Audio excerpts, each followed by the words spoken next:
Dalam nama Bapa dan Putra dan Roh Kudus. Amin.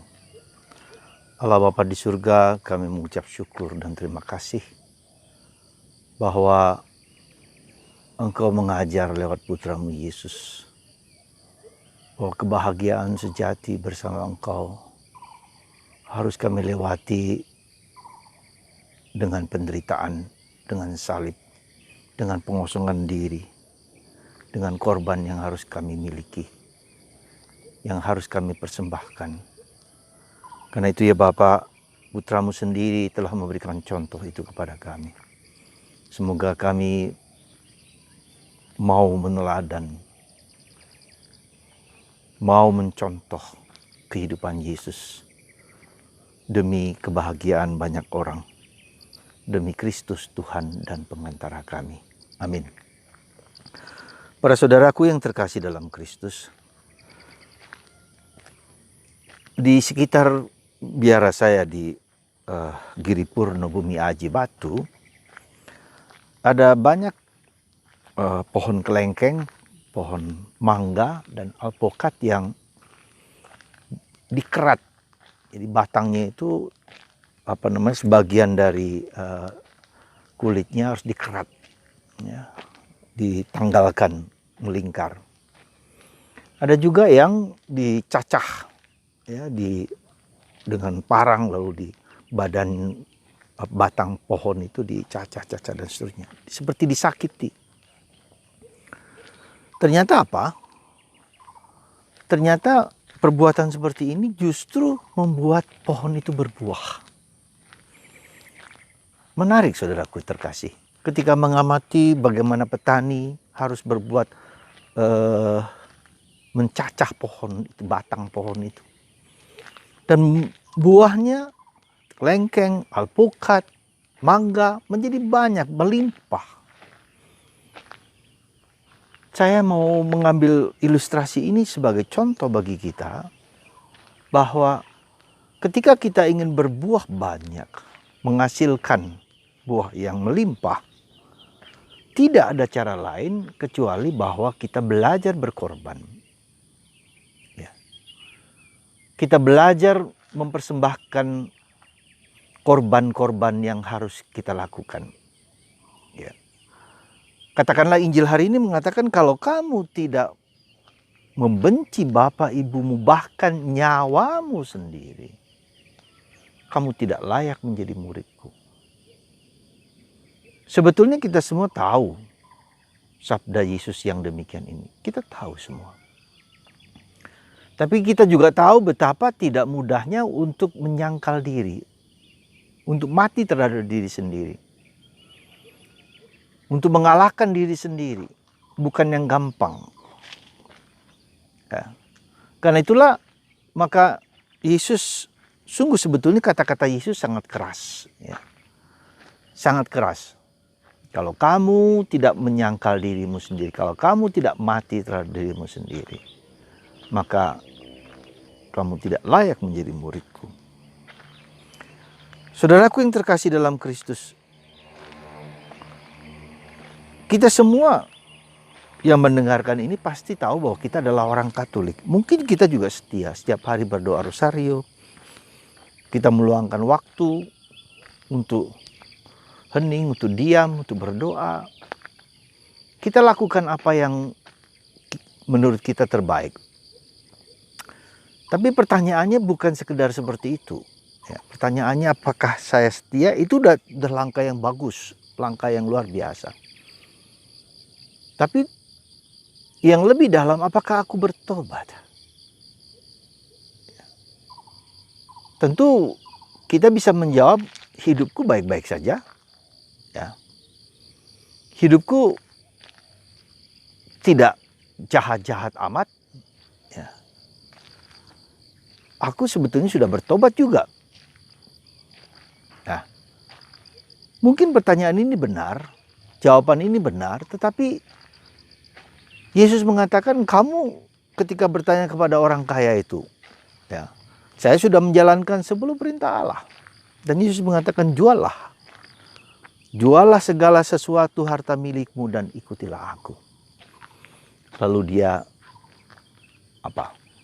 pergi karena hartanya banyak. Saudara, menjadi murid Yesus, menjadi orang yang dekat dengan Yesus, itu bukan yang gampang, bukan yang mudah. Kita tahu para rasul. Ya, kita tahu para rasul. Mereka orang yang dekat dengan Yesus. Maka Yesus membentuk mereka menjadi murid yang militan, yang menemukan siapakah Yesus itu sebetulnya. Jadi kalau kita perhatikan selama 3 tahun itu, para murid dididik oleh Yesus dan menemukan siapa Yesus itu dalam jatuh dan bangun. Mereka tidak mengerti Yesus. Baru ketika kemudian mereka tahu lewat Roh Kudus siapakah Yesus itu yang telah mati. Justru ketika Yesus ketika Yesus sudah naik ke surga, Yesus memberikan Roh Kudus, memberikan pengertian, memberikan pemahaman, memberikan inspirasi, memberikan kebijaksanaan, memberikan rohnya sendiri untuk menerangi. Justru ketika Yesus tidak bersama para rasul. Nah, jadi saudaraku yang terkasih dalam Kristus, kalau sekali lagi pertanyaannya mendasar adalah, kita mau menjadi murid Yesus atau tidak? Kita sungguh-sungguh menjadi rasul Kristus atau tidak? Dan itu bukan yang yang gampang, bukan yang mudah, ya. Maka begitu banyak orang berduyun-duyun, berbondong-bondong mengikuti Yesus, tapi berapa dari antara mereka yang sungguh-sungguh dekat dengan Yesus? Justru ketika kita dekat dengan Yesus, kita tidak dilepaskan dari penderitaan, dari salib hidup kita, ya. Maka dalam salah satu ungkapan pemazmur dikatakan Tuhan itu memukul orang yang dekat dengan Dia. Artinya apa? Kenapa supaya demikian? Kenapa Tuhan harus berbuat begitu? Sepertinya begitu kejam, begitu keji mendidik kita, ya. Kenapa kita harus melepaskan ego kita, melepaskan kesenangan kita? Mengapa? Intinya adalah bahwa the soul should die that what is not him. Jiwa harus mati untuk segala sesuatu yang bukan milik Allah. Sekali lagi, jiwa kita harus mati untuk sesuatu yang bukan milik Allah. Jadi sebetulnya proses pertobatan, ya, proses pengingkaran diri, proses penyangkalan diri itu adalah proses untuk membuang segala sesuatu yang bukan Allah dalam diri kita. Apa yang bukan Allah, silakan tebak dirimu sendiri, tebak kita sendiri. Ego kita, Yesus mengatakan, nyawa kita ingin, ya, seperti itu. Apa saja, dalam bentuk apa saja, kalau bisa dikatakan bisa dosa, ya. Ada dosa apa? Kita tunjukkan ada 7 dosa. Ya. Ringkasan dari seluruh dosa kita. Itu adalah karena dengan begitu apa yang terjadi ketika kita mengikuti diri sendiri, ketika kita mengikuti dosa itu, maka yang terjadi bukan kebahagiaan, bukan kedamaian, bukan ketentraman, bukan sukacita, tetapi justru ketika orang mengikuti dirinya sendiri, ya, yang terjadi adalah malapetaka. Ya, coba saja kalau kita mengikuti kehendak kita, egoisme kita, bertengkar dalam keluarga. Orang mencari kesenangan di luar rumah. Orang berselingkuh atau suami atau istri atau anak-anak, kacau balau hidup. Nah, itu yang terjadi ketika, dan perperangan, kekuasaan. Maka ketika Yesus digoda di padang gurun, justru ketika digoda dalam padang gurun, dalam situasi yang tidak mudah itu, dia digoda kepada 3 hal yang merupakan ringkasan dari semua itu. Adalah kekuasaan, ya, makanan, rasa senang, dan prestis, kehormatan, harga diri. Ya. Jadi saudaraku terkasih dalam Kristus, mari kita sekarang mencoba memahami dengan baik, ya, mencoba memahami dengan baik, mencoba mengerti dengan baik, karena ini tidak mudah, sungguh tidak mudah. Saya pun tidak mudah ketika kita harus berjuang untuk mengatakan yang sebenarnya, untuk melepaskan. Kalau kita dalam bahasa Karmel, kalau kita mendaki Gunung Karmel, Kita harus melepaskan banyak hal yang harus kita lepaskan. Kenapa harus dilepaskan? Karena kalau mendaki gunung tidak boleh berat-berat. Kita tidak boleh membawa yang berat-berat di gunung itu. Nggak mungkin kita bisa naik gunung ketika kita membawa barang-barang berat dalam diri kita. Ya.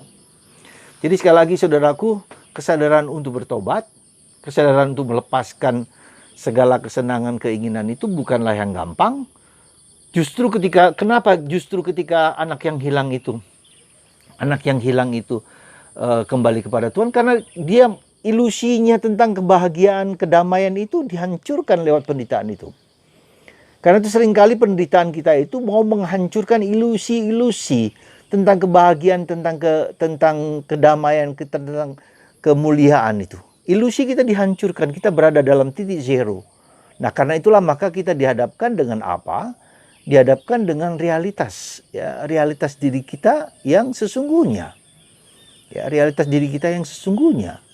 Kita dihadapkan kepada itu, ya. Supaya kita sungguh-sungguh mau melepaskan itu dalam diri kita. Mau melepaskan ego-ego kita itu dengan segala manifestasinya.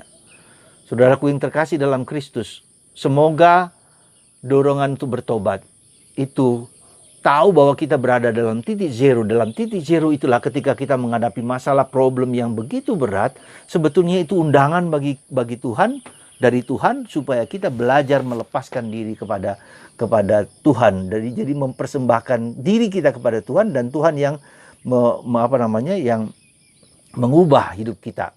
Ya, semoga kita mengalami Tuhan. Karena itu unsur penting dalam pengalaman Tuhan. Kita belajar melepaskan segala sesuatu karena kita mengalami Tuhan yang lebih daripada yang kita terima dalam kehidupan kita ini. Sekali lagi, lebih daripada yang kita terima dari kehidupan kita itu. Ketika kita mengalami lebih itu, kita berani melepaskan itu. Ya, maka ketika Yesus sebelum masuk Yerusalem, sebelum dia menderita, dia mengajak ketiga muridnya Petrus, Yakobus, dan Yohanes untuk mengalami surga itu. Semoga kita melihat dengan mata batin kita surga yang sesungguhnya dalam diri kita. Ya, sekali lagi saudaraku, mari kita mohon rahmat supaya Roh Kudus untuk selalu mendampingi kita, membimbing kita. Karena itulah maka cobalah setiap hari kita mendoakan, ya, 100 kali doa singkat ini, ya, 2 kali putaran rosario.